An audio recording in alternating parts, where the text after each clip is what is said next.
The thought of going to university was just like... You also get a qualification and getting paid as well, so... I thought, go for it. I'm actually a mechanic, and they sort of go, what? I feel like I've really grown. I've gelled really well with my team and my managers. That's why I'd recommend it to others. I think it's just a really nice culture and a lovely place to work. Hi, I'm Tilly. I'm a degree apprentice here at Royal Mail, and today I'm joined by some of my fellow apprentices from Royal Mail and Parcelforce to find out a little bit about their roles and how they've been getting on so far. Mitch, can you introduce yourself and tell us a little bit about your role? So my name's Mitch. I'm from Chelmsford in Essex. I'm a HGV mechanic apprentice, and I found out about the apprenticeship programme through Indeed. My name is Zamara Advai Mohammed, and I'm a Chartered Manager Degree Apprentice, and I'm based in Parcelforce Worldwide, Coventry National Hub, and I'm in the Operations Department. Hi, I'm Leo. I work in the sales department up in Farnworth. I'm Nathan, so I'm with Royal Mail through the Finance Graduate Programme, where I'll go through six-month rotations across different functions across the finance. I'm Katie. I'm on a HGV apprenticeship as well in my last year, and I'm working out of Gatwick. Cool. And how did you find out about the role, Kate? I was actually a postie for 5 years beforehand, so I actually got a little leaflet through the door that said about apprenticeships, which I didn't know about apprenticeships prior. So, yeah, went for it. Amazing. What about you, Nathan? I found about the role while I was scrolling on TikTok. Oh, cool. Same as me, that was, definitely. That's how I found out about mine, that was. So. What about you? Yeah, same as Nathan. I saw it on TikTok. Saw Amara, the apprentice, above me, and I saw it on TikTok, and I was like, that sounds like a good opportunity. So yeah, went for it. I found out through LinkedIn. I was just scrolling through looking for a job, and it came up and sounded exactly what I wanted to do. Could you, Zamara, describe a typical day in your role? So I wake up at around 6:45 to 7. Because I'm based in Coventry, I have to drive there. So I get in, and then the first thing I do is obviously sign in, and then I check my emails. And then because I handle missort data, I always get an email in with the missort report. So I go through that, it's a spreadsheet, and clean it all. And then I generate a report for the senior leaders, and that's how my day starts off. And then because I'm based in National Hub, it's an operations floor. So I go out and I shadow one of the managers, because there's 4 different sections in the hub, and then I shadow one, and then that's how my day goes mostly. Yeah. What about you, Leo? Yeah, so I get to the office about 9 o'clock. Same as you, check my emails, then we have like a team meeting, so all of our other sales apprentices that are located around England, and then we go into our campaign, which we're on at the minute, which is like generating leads, like maybe new business at the minute. So doing that through social media, such as TikTok, and also using like LinkedIn, Sales Navigator as well, to generate new business in for Royal Mail. Cool. What about you guys in operations? I start at 7, get in and put my PPE on. So it'll be overalls, steel cap boots, and my eyewear, and then go into the office and get my first job. So, Nathan, what are your main responsibilities in your apprenticeship? I think, as I said, with 6 rotating programmes while I'm here for 3 years, each programme I can expect my days to look slightly different. I mean, at the moment, within the pricing team, we work with, funnily enough, sales, so that it would be people like Leo in operations as well, where he's mentioned he'd look at new leads, and then we'd bring in their business and see the type of price that we can generate for them. So I think something that I do really like is that we get to cooperate with other functions within the business, like sales and operations. Yeah. And every day is kind of different, to be honest. It's nice when it's different. Yeah, no, definitely. What about you, Mitch? Well, any day is a different day. If a van's broken down, if a truck's broken down, it's all going to be in a different way. So it's figuring out how that vehicle is broken, or if something needs replacing, it's replacing that as effectively, quickly, but also safely as you can, to make sure that when that vehicle goes back out onto the road, it's keeping its driver and any other people around as safe as they can. Amazing. Sounds like a lot of responsibility. So how do you guys find the split of studying alongside your day job? Anyone? I find it quite good, actually. They do a lot at work time to do some coursework as well, which is very helpful to be able to do it in that space, because sometimes doing it from home is harder. So I've definitely appreciated having that space to do so. But I've found that, there's enough time in the day to be able to get your coursework done for next block time. Yeah. It's way a bit different, to be fair, for me. I have like a set day. So I don't know if anyone's the same. What day do you have? I do it on Friday. Yeah, I have a Friday as well. So best day of the week, really, isn't it? So working from home as well. So yeah. It's good, isn't it? Like, I think you can be most of the time you can be quite flexible. Like, I tried to do that one day and then realised I can't concentrate on one thing for a couple of days, so I split it now. But getting there, it takes a while to get the hang of, but definitely get given the time. I think it also something that I struggled with studying is where I study and work on the same laptop. It's hard when you're studying and you get, say, a Teams message to ignore the Teams message to focus on your studying. I think it's important to stress at Royal Mail, everyone respects the study day and won't say put work onto you, but I think it takes yourself to be able to ignore a Teams message when knowing that you should be studying. Yeah. Definitely. I know I'm my worst enemy for that. Like, I know all my team respects my time, but if I see a message, I'm like, oh, I need to go reply. We're lucky in the fleet department where we go away for a week. Every other month, it works out normally 6 to 8 weeks. We go away to a specialist college for a week, and where we have our tutors go through a certain part of a vehicle. So like last week when this was filmed, I was doing about engines. So I was in the college for a week learning all about how an engine works and whatnot. So that's like our dedicated study time that we get. So yeah. What skills do you guys feel like you've developed during your apprenticeship? So I'll say with my one, I think Nathan might be a bit the same, like that, very analytical. So we have, different systems where, say, for example, it shows how much, different companies have been spending with us. You've then got to analyse those graphs or see how much and then find opportunities within. I don't know if that's similar for you, Nathan. Yeah, no, I'd agree definitely. Analytical skills have been developed, and I think even after you've then looked at your analysis as well, communication as well, because you do interact with a lot of people, and being able to speak to them in different ways and understanding how to speak to them is something that I found important and something I've been able to develop since working there. Yeah. What about you, Kate? I think it'd be getting best with time management.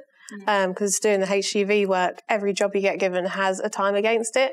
So it's just sort of being able to attain those time limits. Yeah. It feels good when you do it, when you manage it. Yeah, I think that's a big one probably for all of us, time management. Zamarad, how has the training provided helped you in your role? So if we talk about recently, I've been doing data analysis in my module, and because as an operation manager, you work a lot with data and you want to improve efficiency, but you need to rely on data to make those decisions. So learning about how to analyze data and the processes, it's really helped me in my role as well. So I think it's good because the learning that you do in this Royal Mail apprenticeship, it links with the actual job. So it has helped me really well to make decisions. What about you, Leo?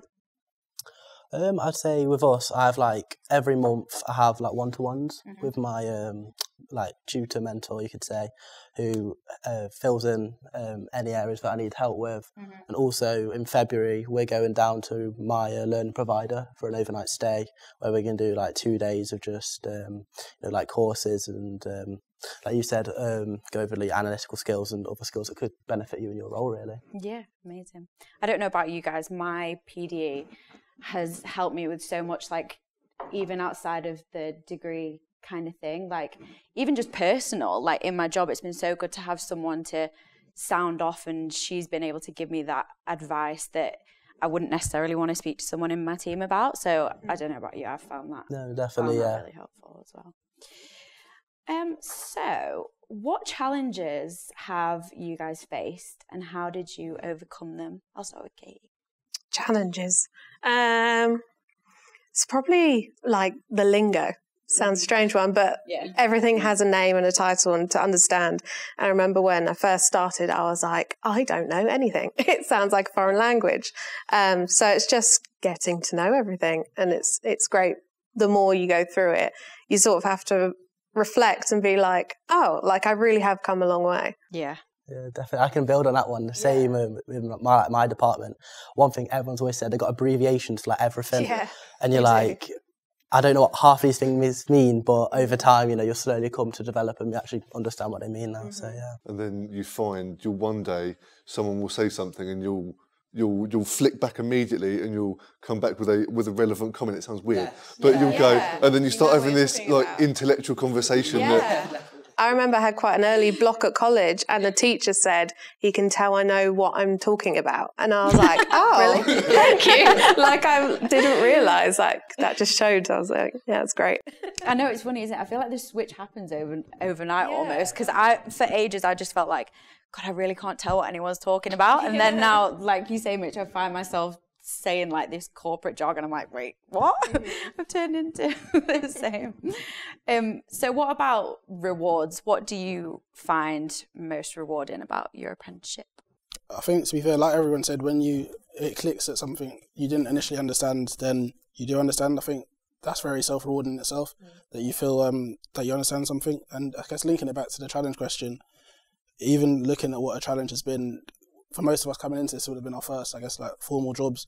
So it's easy to overlook the fact that that was a challenge coming from, I guess, education or whatever into working is quite challenging in itself. Yeah. And it's quite rewarding that I guess we're all doing not too bad for ourselves. It's interesting that you say that, because it was the other way around for me. So I had about a 10-year gap in between school and picking this up, and I found it really daunting, the idea of going back into education, because I didn't have a great time. But because it was something that I actually was really passionate about, I thought go for it, and it's been amazing to put a good experience on top of it. I was in the same boat too. I didn't have quite as big of a break, but like I finished my A-levels during COVID, so the thought of going to university was just like, no way. Too much. Yeah. That defeats the whole object. Like, I'm not going to be able to have the fun side. So I kind of had like a 2-year break. And then the idea of going back into education was so daunting. But at the same time, like I wanted a qualification. Yeah. And I feel like I'm so glad that apprenticeships are a growing thing, because without this opportunity, like I don't really know what I would have done, because, you know, it's like the perfect. Opens a lot of doors. Ground. Yeah, definitely. And you also get a qualification and getting paid as well. Yeah. So can't complain about that really, can you? So I think for me, because I'm in operations, being a woman and also quite young, I think that's been one of the challenges.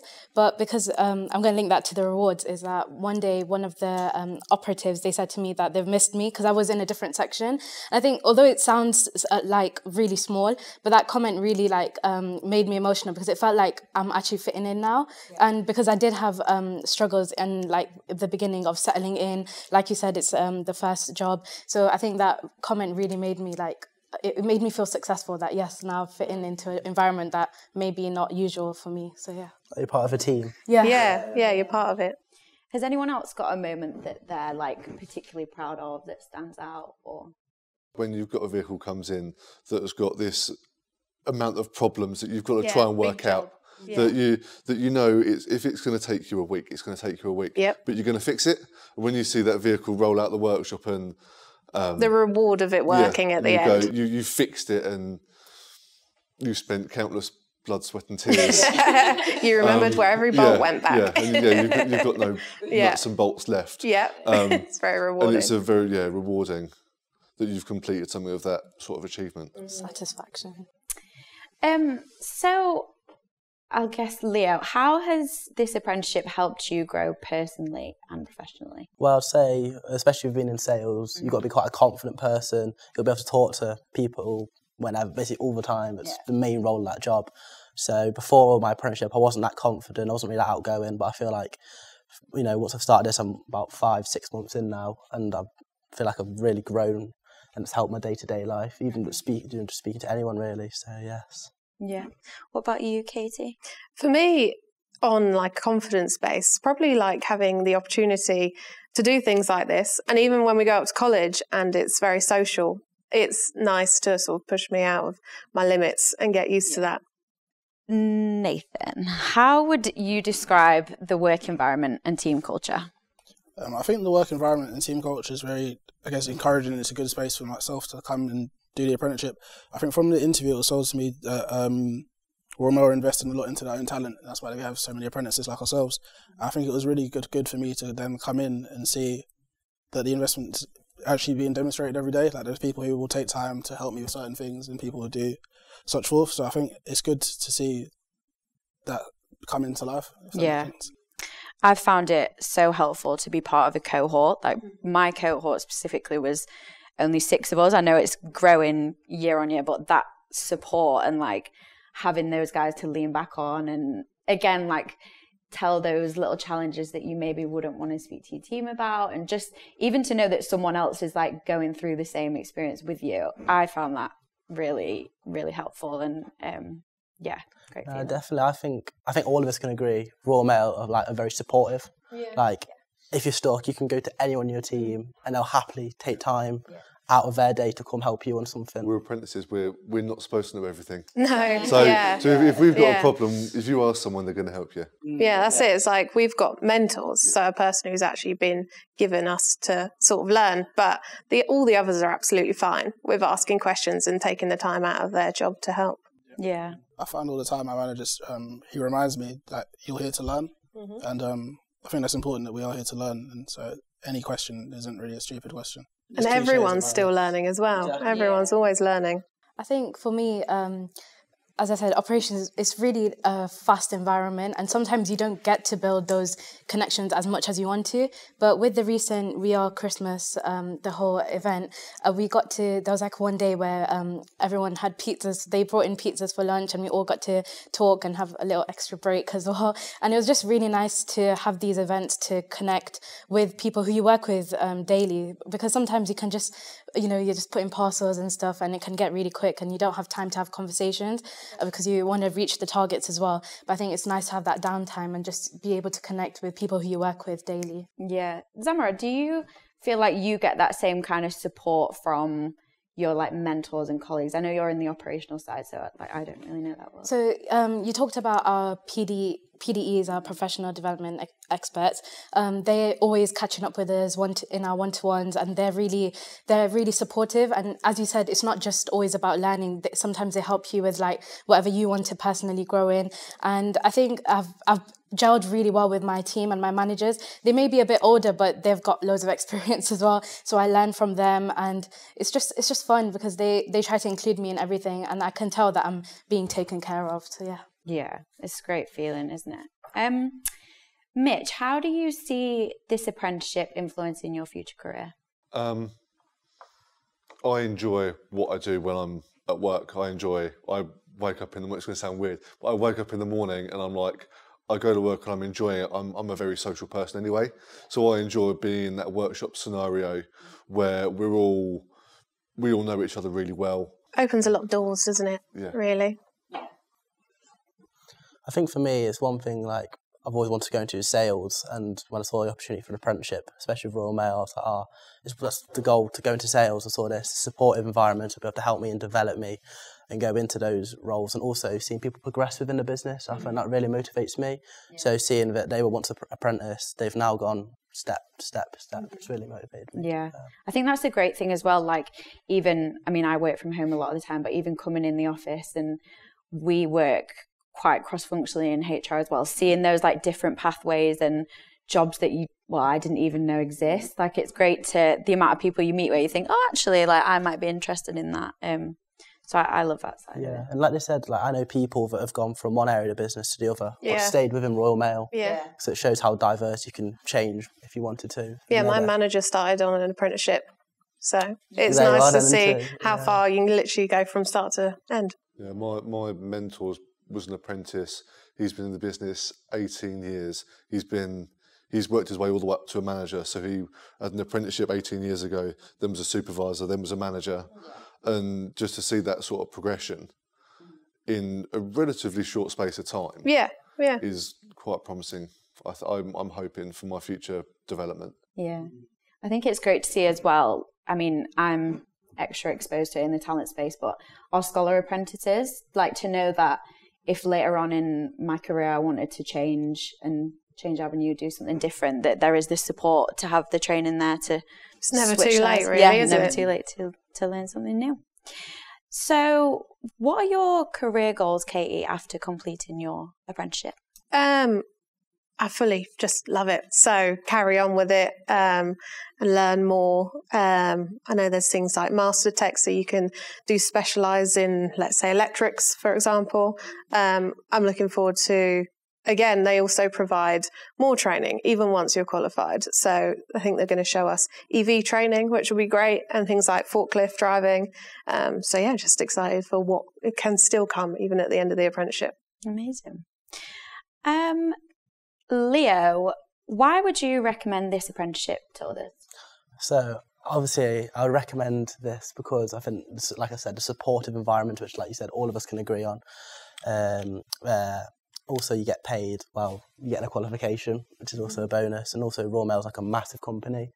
Everywhere you look, you see your postie, you see your post boxes. It's such a recognisable brand.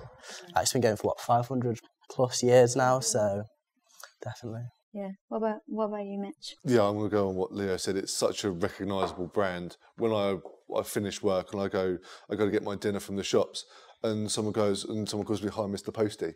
I go, just because I'm in my Royal Mail gear. Yeah. And I go, "Oh no, I'm actually a mechanic," and they sort of go, "What?" Yeah. Because there's so much more to Royal Mail than just your posties. There's all of us apprentices. Yeah. Which you don't think about when you're on the outside. I remember being on the outside and I thought, red is posties, not red is the mechanics as well.